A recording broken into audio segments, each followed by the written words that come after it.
And even though yesterday's storm, that was the biggest of the year, and the biggest storm 2-day storm we've seen since 2019 here, it doesn't compare anything to what we had on this date back in 1966. The blizzard of 66 started on March 2nd, lasted 4 days.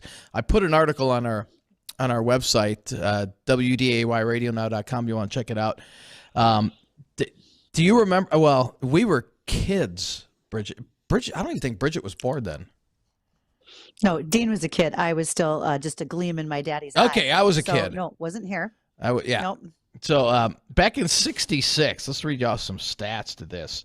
Winds were reported over 70 miles an hour, continuously unabated for 4 days in some areas. Snow as much as 38 inches in the northeastern part of the state, mounted to drifts of 30 to 40 feet high over the state. Many towns, obviously, and schools were closed. But the bad news is, I mean, that wasn't bad enough, but the loss of livestock was pretty bad, estimated at 18,500 cattle, 7,500 sheep, 600 hogs. And on a farm in the eastern part of the state, 7,000 turkeys died. A lot of cattle suffocated in barns, which became completely sealed by the snowdrifts.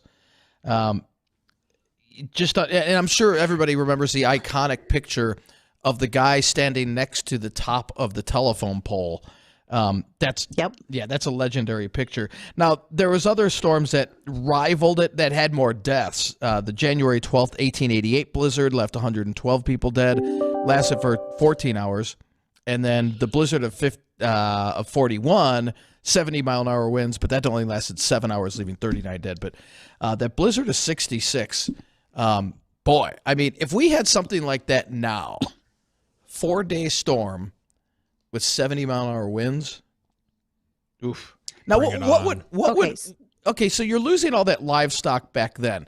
And keep in mind, right, in 66, you didn't have weather radar, so you didn't really know it was coming like you would now. You get a lot more forewarning now than you would back in 66. So would that reduce the death count in livestock, Bridget, do you think? So let's think of a couple of things. One, they had smaller herds. Pretty much everyone had a farm or a connection to the farm, and they had just a few animals around, right? So if they were given enough of a heads up, a lot of times you could bring the herd in, get them into a barn, etc. When those animals died outside, they weren't dying due to exposure for the most part. A lot of times that suffocation that you mentioned that happens in the barns also happens outside because their noses and mouths and eyes will cover with ice and they can't breathe and they will literally suffocate that way.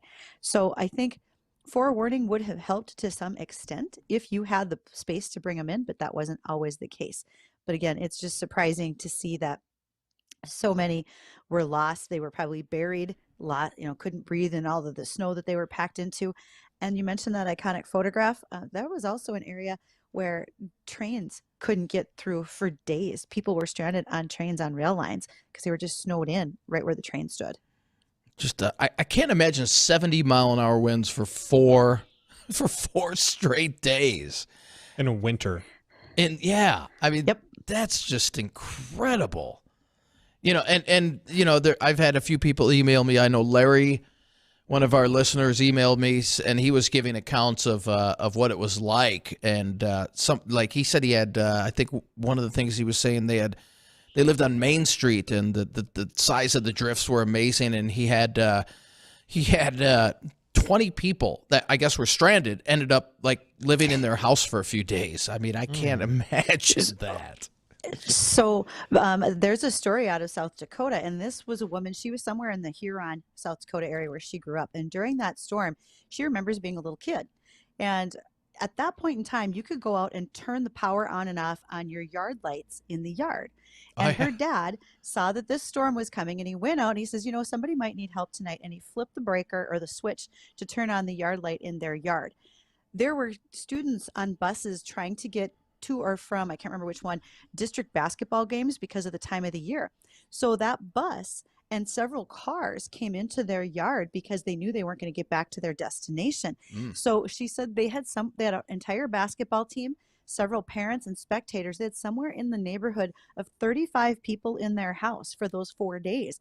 And her dad had a rope between the house and the barn. They could still go out and milk some cows. Mom had a big old chest freezer full of food that they mostly cleaned out, but she said everybody pitched in, and they didn't have cable TV. So they played a lot of cards and other games and slept on the floor and just did what they could to be comfortable. It'd be interesting to see. 35 people are coming over. Yeah. It'd be interesting to see how we would handle that nowadays. We have a phone call, I believe, and we've got Randy on line Okay. 1. Randy, what's going on? You said you were 17 during the storm. You have a story about it. Yeah, it was a senior in high school, and we lived in Hoople, and the funny part of the whole storm was nobody could get out of their yards in the country. Town was blocked.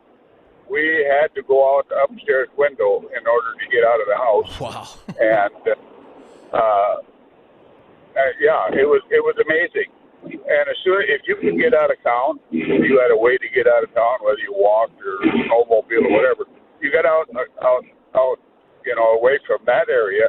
You could drive any place, but you couldn't go to a town. You couldn't get any place. You could just drive around out in the country, as long as there wasn't a farmstead or something there.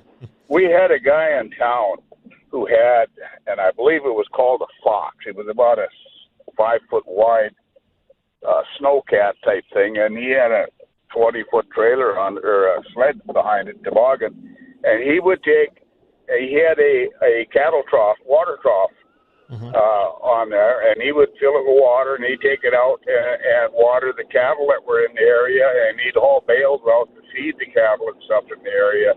Yeah, it was something else. I mean, you kind of had to be there. How long did it take to clean something like that up after the fact?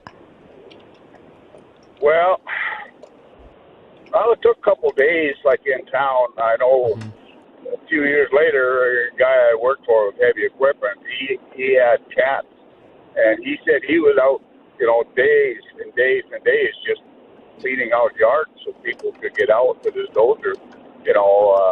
It took quite a while. But like I say, once you got out in the country or out on the road, you could drive any place because there was nothing on the roads. Crazy. Interesting. You guys, the equipment that they had, nobody had the size of payloaders, snow plows, snow blowers, anything the size that we've got today. So they Right. were working with substantially smaller equipment to move that amount of snow. Yeah, that's crazy. Yeah, we had the county or the township had a four-wheel drive snowplow, and I had an uncle that lived about probably three or four blocks north of where I lived at the time, and he had gotten sick.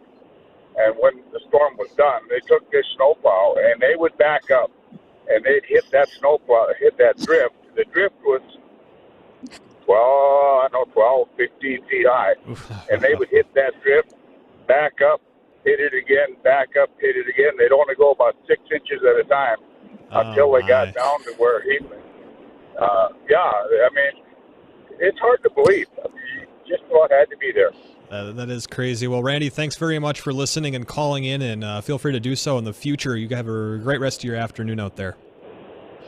Thank you. You guys, too. All right. Yeah, that would be. I remember growing up in Chicago and the infamous blizzard of '79, and that literally shut down the city of Chicago, and many of the suburbs were closed for. Everything came to a complete standstill for a couple of days, and I believe that was like about 2 feet of snow. I can't imagine 70-mile-an-hour winds and up to 30+ inches of snow. That's just wow.